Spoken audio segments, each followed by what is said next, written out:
Law of attraction and manifestation. കഴിഞ്ഞ കുറേ നാളുകളായി വളരെയധികം കേൾക്കുന്ന രണ്ട് വാക്കുകളാണ് ലോ ഓഫ് അട്രാക്ഷനും മാനിഫെസ്റ്റേഷനും. പ്രത്യേകിച്ച് ഓൺട്രപ്രണേഴ്സിൻ്റെ ഇടയിൽ വളരെ പോപ്പുലറായ രണ്ട് ടേംസാണ് ഇത്. പല ആൾക്കാരും പരീക്ഷിച്ച് നോക്കി, പലരും വിജയിച്ചു, പലരും പരാജയപ്പെട്ടു. ഈ പരാജയപ്പെടുന്ന ആൾക്കാർ ചോദിക്കുന്ന ഒരു ചോദ്യമുണ്ട്: എന്തുകൊണ്ട് ലോ ഓഫ് അട്രാക്ഷൻ എനിക്ക് വർക്കൗട്ട് ആയില്ല? ഇന്ന് നമ്മുടെ കൂടെ മിസ്റ്റർ മനു പൈലിയുണ്ട്. അദ്ദേഹം വളരെ നാളുകളായി ലോ ഓഫ് അട്രാക്ഷൻ പരിശീലിക്കുകയും ധാരാളം ആൾക്കാരെ പരിശീലിപ്പിക്കുകയും ചെയ്യുന്ന വ്യക്തിയാണ്. ഈ ചോദ്യം നമുക്ക് അദ്ദേഹത്തോട് തന്നെ ചോദിക്കാം. ആദർശ് ചോദിച്ച പോലെ കുറേ ആളുകൾക്ക് വർക്ക് ചെയ്യുന്നുണ്ട് എന്ന് പറയുമ്പോൾ ഞാൻ പറയുന്നത് മാനിഫെസ്റ്റേഷന് വർക്ക് ചെയ്യണോ ഇല്ലയോ എന്നുള്ളൊരു ഓപ്ഷൻ ഇല്ല. അതെപ്പോഴും വർക്ക് ചെയ്യുന്നുണ്ട്.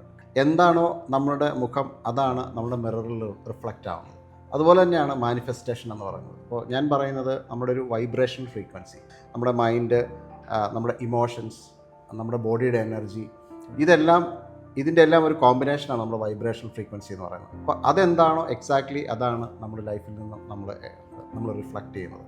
മാനിഫെസ്റ്റേഷൻ വർക്ക് ചെയ്യുന്നില്ല എന്ന് പറയുന്നത് അവരാഗ്രഹിക്കുന്ന കാര്യങ്ങൾ അതുപോലെ നടക്കുന്നില്ല എന്നുള്ള അർത്ഥത്തിലായിരിക്കാം. അവരുടെ വൈബ്രേഷൻ ഫ്രീക്വൻസി ചേഞ്ച് ചെയ്യണം എന്നുള്ളതാണ് അതിൻ്റെ മീനിങ്. വൈബ്രേഷൻ ഫ്രീക്വൻസി ചേഞ്ച് ചെയ്യണമെങ്കിൽ തീർച്ചയായിട്ടും നമ്മുടെ തോട്ട്സിനെ നമ്മൾ പരിശോധിക്കേണ്ടതുണ്ട്. നമ്മുടെ മനസ്സിൽ നിന്നാണ് ചിന്തകൾ വരുന്നത്.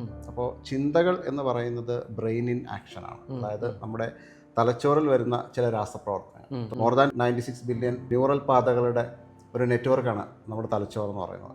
അപ്പോൾ അത് പല കോമ്പിനേഷനിലാണ് ഓരോ ആളുകൾക്കും കണക്ട് ചെയ്യപ്പെട്ടിരിക്കുന്നത്. അപ്പോൾ നമുക്ക് പെർമനൻ്റ് ആയിട്ടൊരു മാറ്റം വരിക എന്ന് പറയുന്ന അതിൻ്റെ അർത്ഥം പെർമനൻ്റ് ആയിട്ടുള്ള ഒരു ന്യൂറൽ പാതകൾ നമ്മുടെ തലച്ചോറിൽ പുതിയതായിട്ട് സൃഷ്ടിക്കുക എന്നുള്ളതാണ്. സാധാരണഗതിയിൽ പുസ്തകങ്ങൾ വായിച്ചാലോ അല്ലെങ്കിൽ നമ്മൾ മറ്റ് പരിശീലനങ്ങളിൽ പങ്കെടുത്താലോ പെർമനൻ്റ് ആയിട്ടുള്ളൊരു മാറ്റം, ഒരു ട്രാൻസ്ഫർമേഷൻ ഉണ്ടാവണമെങ്കിൽ തീർച്ചയായിട്ടും നമ്മുടെ തലച്ചോറിനുള്ളിലെ ന്യൂറൽ പാതകൾ തന്നെ തീർച്ചയായിട്ടും മാറേണ്ടതാണ്.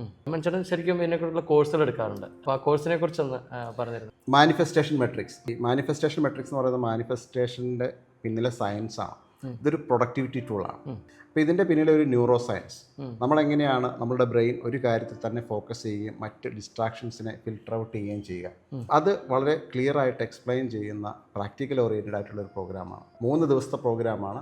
1.5 മണിക്കൂറുള്ള 3 സെഷൻസാണ് ഈ പ്രോഗ്രാമിനുള്ളത്. മാനിഫെസ്റ്റേഷൻ മെട്രിക്സ് 3 ദിവസം 1.5 മണിക്കൂർ വീതമുള്ള ഈ സെഷൻ നമ്മൾ ഉറുവയിൽ ഹോസ്റ്റ് ചെയ്യാണ്.